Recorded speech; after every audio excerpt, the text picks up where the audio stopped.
E se você também está se perguntando por que o Bitcoin continua caindo, mesmo com o novo presidente do Fed, que é conhecido por ser um defensor cripto, vamos descobrir junto nesse vídeo o que é que está acontecendo, mas antes vamos de análise. Aquela olhadinha simples no gráfico do Bitcoin para a gente tentar entender o que está acontecendo. Então, começando aqui a análise pelo gráfico diário, que é uma análise de curto prazo, não estamos falando de day trade, onde a gente vai olhar para o gráfico de 4 horas ou de 15 minutos. Para mim, não importa o que vai acontecer nos próximos 15 minutos, nas próximas horas do Bitcoin. O mais importante é saber o que vai acontecer no curto prazo, que é o gráfico diário, no médio prazo, que é o gráfico semanal, e no longo prazo, que eu nem preciso dizer, né? Longo prazo é alta infinita. Mas começando aqui com curto prazo, gráfico diário. Bitcoin estava vindo bem, a gente teve ali uma alta próxima dos 84 mil que ele chegou, e depois disso ele começou a respirar, começou a derreter. E se você parar para prestar atenção no que está acontecendo, quando o Bitcoin chegou nessa alta aqui, ó, nesses valores, que ele tentou 2 vezes romper esse topo aqui, você pode ver que foram momentos onde o nosso RSI estocástico estava totalmente saturado na parte de sobrecompra, ou seja, o mercado precisa vender, precisa corrigir, precisa respirar, e esse respiro vem com a queda.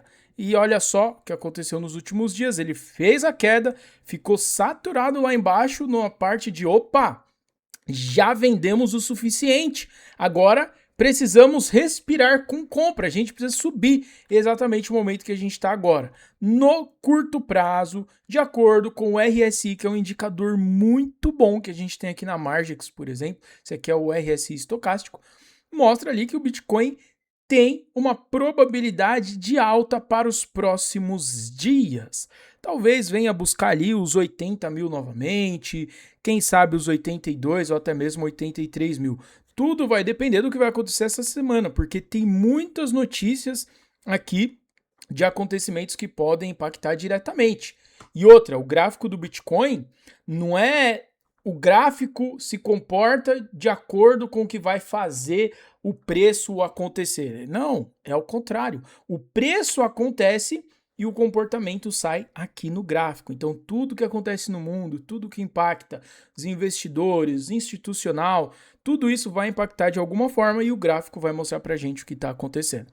No curto prazo, temos a expectativa de alta, inclusive, ele vem respeitando aqui essa linha de tendência de alta, não foi rompida ainda, só para a gente poder ficar de olho. Mas, olhando aqui agora para o médio prazo, que seria já um gráfico semanal, o que temos aqui nesse momento? Se você falou que é queda, se você está corretíssimo. No médio prazo do Bitcoin, temos tudo indicando que ele está pronto para cair mais, para respirar. Olha aqui, o RSI estocástico estourado aqui na região de sobrecompra, no gráfico semanal. Então, nas próximas semanas, espera-se uma queda do Bitcoin. Talvez essa queda, onde ele pode buscar ali as regiões de 65, primeiro, né, 75 mil, que vai ter um suporte interessante ali, depois 70 e até mesmo 65 mil. Nada disso seria impossível, nem seria muito louco a gente ver isso acontecer novamente. Em todo caso, ficaremos de olho porque os acontecimentos do mundo têm muito mais peso do que uma análise gráfica, nunca se esqueça disso. Agora que a gente já viu o médio prazo, que é o gráfico semanal, vamos olhar o longo prazo, que é o gráfico mensal. E aqui você pode ver nitidamente que no gráfico mensal temos uma expectativa de alta. RSI estocástico está totalmente estourado lá na região de sobrevenda, tá abaixo da região de 30, ele tá falando o seguinte, cara, a gente precisa subir. Depois desses meses todos aqui em queda, ó, cada candle desse representa um mês, a gente já tem aqui 3 candles no verdinho e mesmo assim o RSI estocástico continua totalmente saturado. Lembrando que para o gráfico mensal, ele pode ficar aqui durante meses, até mesmo um ano inteiro aqui saturado, igual já aconteceu no passado. Ó. Nesse período aqui, você pode ver que ele ficou um ano inteiro quase saturado ali em região de sobrevenda, precisando respirar, precisando subir, precisando entrar compras por Bitcoin. Então, ou ele pode fazer a mesma coisa, ou ele simplesmente pode manter essa expectativa de alta ao longo dos meses. Lembrando mais uma vez, esses gráficos eu estou analisando pela Margex, onde tem vários indicadores para a gente usar. E é uma corretora muito top também, né? Se você não conhece a Margex ainda, só para você saber, aqui você não precisa nem fazer QIC para criar uma conta e começar a operar alavancado nos mercados futuros. Lembrando que para operar no futuro tem que ter conhecimento, tá? Não é chegar aqui e fazer de qualquer jeito, senão você pode acabar tomando um fumo. Mas se você já entende do mercado, já estuda, já sabe fazer boas análises, a Margex é incrível, porque só com seu e-mail você cria a conta, manda dinheiro da sua carteira cripto para cá, já opera alavancado em até 100 vezes e quando quiser tirar, tira daqui direto para sua carteira, se é que você me entende, sem passar por nada que esteja vinculado ao seu nome. Então agora vamos às notícias. Começando aqui, a primeira notícia que eu separei é que o Bitcoin disparou enquanto Trump se prepara para anunciar um acordo com o Irã. Essa história tá bem complexa, já deu muito o que falar. Uns dizem que ele ganhou a guerra, outros dizem que ele perdeu, outros dizem que tá um fiasco, outros dizem que não. Cara, não tem como saber a realidade. É isso, o fato é esse, não tem como a gente saber a realidade, é muita informação distorcida dos dois lados. O que importa para mim é ver que mesmo nos momentos mais críticos, quando o petróleo estava estralando, todas as bolsas, todos os mercados derretendo, quem que se manteve lá como se nada estivesse acontecendo? Sim, o Bitcoin. Ah, mas teve queda. Mas a queda não foi nada, cara.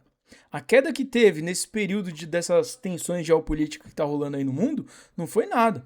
Para mim, particularmente, o Bitcoin se provou ser uma reserva de valor muito interessante sim, porque em momentos de crise, mesmo com pequenas quedas, ele ainda consegue se manter numa região interessante. Então é isso que eu tenho para dizer sobre essas tensões que estão acontecendo aí pelo mundo.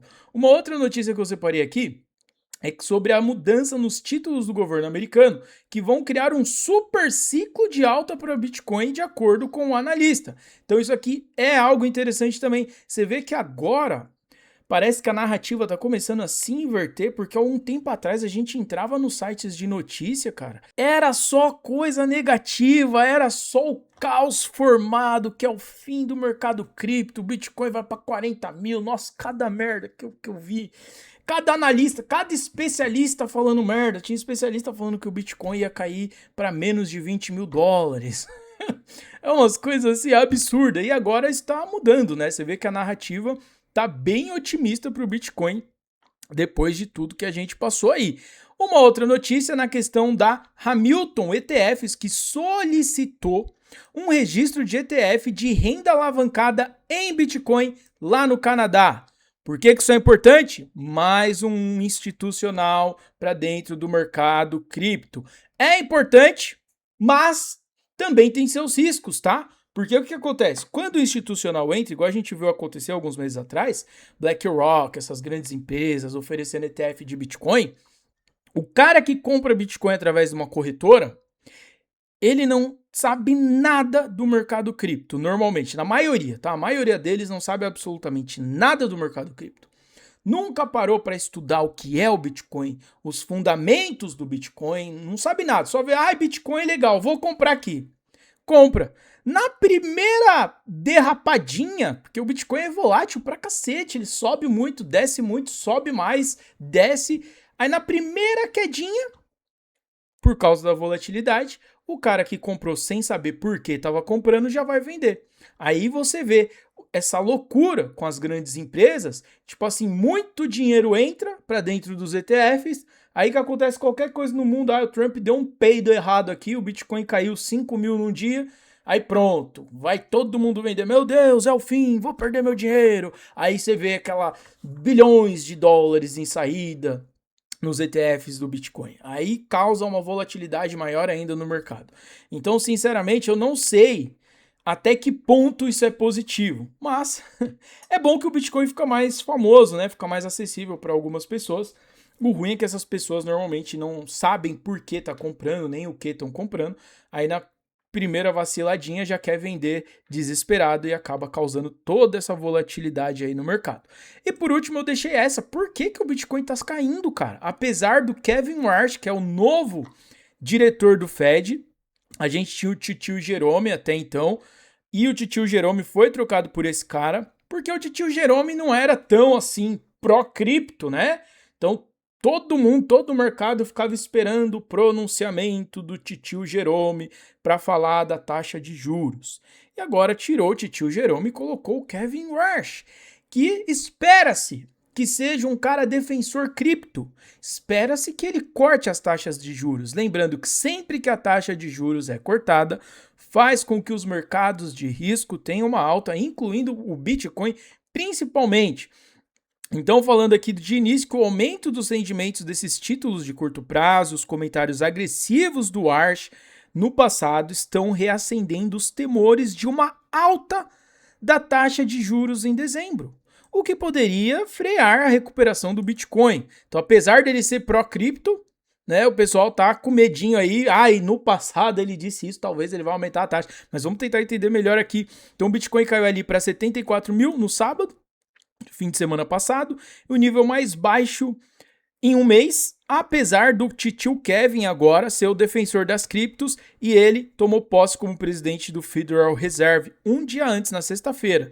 Caiu no sábado, a gente sabe, fim de semana é terrível para o Bitcoin, até para nossas pools de liquidez, fim de semana é terrível. E por que ele está em baixa, apesar de um presidente favorável? A queda acentuada ocorreu em um momento em que o rendimento dos títulos do Tesouro Americano de 2 anos subiu para 4,14%, seu nível mais alto desde fevereiro. Então, isso aqui, se o Tesouro Americano está pagando muito, as pessoas, os grandes investidores, né, os grandes baleias que tem muita grana, eles olham e falam, pô, por que eu vou arriscar o meu dinheiro no Bitcoin se o Tesouro Americano tá pagando 4% ao ano em dólar, que para eles é assim, uau, absurdo de bom. Para nós que estamos no mercado DeFi, 4% é as nossas piores pools de liquidez de Bitcoin com dólar, né? Vai render ali 4% ao mês, você olha e fala, porra, essa pool aqui tá triste, hein? Mas pro mundo real, 4% assim, ainda mais pro americano, é algo assim inacreditável. Pro brasileiro, o ideal ali é na faixa dos 15%, que é o que o Tesouro Selic tá pagando atualmente. E o rendimento desses títulos de 2 anos está intimamente ligado a essa direção que os investidores esperam que a taxa de juros dos fundos federais tome no curto prazo. Então, sua alta acima da meta atual do Fed, de 3,5 a 3,75, sugere que os mercados não estão mais apostando em uma flexibilização monetária rápida sobre a gestão do titio Warsh. E os dados do CME mostram que os investidores agora esperam que o Fed mantenha as taxas de juros inalteradas durante a maior parte desse ano de 2026, com os preços dos contratos futuros apontando para um possível aumento de 25 pontos base em dezembro. E aqui sobre o Warsh, nessa questão de que é um notório defensor do combate à inflação, no passado ele falou favoravelmente sobre o Bitcoin, criticou as moedas digitais dos bancos centrais e defendeu um papel maior para a inovação financeira no setor privado. E para os investidores em cripto isso representa vários pontos positivos. Mas, do ponto de vista da política monetária, o titio Warsh ainda pode desafiar a narrativa otimista do Bitcoin, de acordo com o analista CryptoPatel. Então o pessoal pegou lá, ele já falou bem do Bitcoin e isso só não foi suficiente para fazer o mercado subir. Lembrando que tudo isso tem um grande impacto, porque o mercado se movimenta de acordo com o sentimento das pessoas, cara. E aqui uma outra coisa, que o Bitcoin apresenta um desempenho inferior em anos de mudança na liderança do Fed. Que isso é um outro alerta, que é uma reação histórica do Bitcoin sempre que troca o presidente do Fed. E foi numa publicação no sábado, o analista Luke, ele observou que o Bitcoin teve dificuldades durante as transições anteriores de presidência. Caiu 84% depois que Janet Yellen assumiu em janeiro de 2014. Mas porra, aí você quer comparar 2014 com 2026, tá de brincadeira, né? 73% quando o titio Jerome começou, em fevereiro de 2018, e 60% depois que o titio Jerome iniciou seu segundo mandato em maio de 2022. Casou da gente ter as quedas juntamente com a troca de presidências do Fed. E agora que entrou o titio Warsh, caiu aí 14% até o momento. Vamos ver como que ele vai se comportar nos próximos dias e nas próximas semanas. Em todo caso, de acordo com a nossa análise gráfica, no curto prazo é alta, no médio prazo é baixa e no longo prazo ele vai continuar subindo ao infinito e além. Então podemos esperar uma pequena alta nos próximos dias, uma baixa nas próximas semanas e o fundamento do Bitcoin continua intacto. Se você não comprou ainda, você está deixando dinheiro na mesa. E eu vou deixar aqui na descrição desse vídeo o link da Margex, caso você queira criar uma conta para operar nos mercados futuros sem fazer QIC, ficando ali mantendo sua privacidade.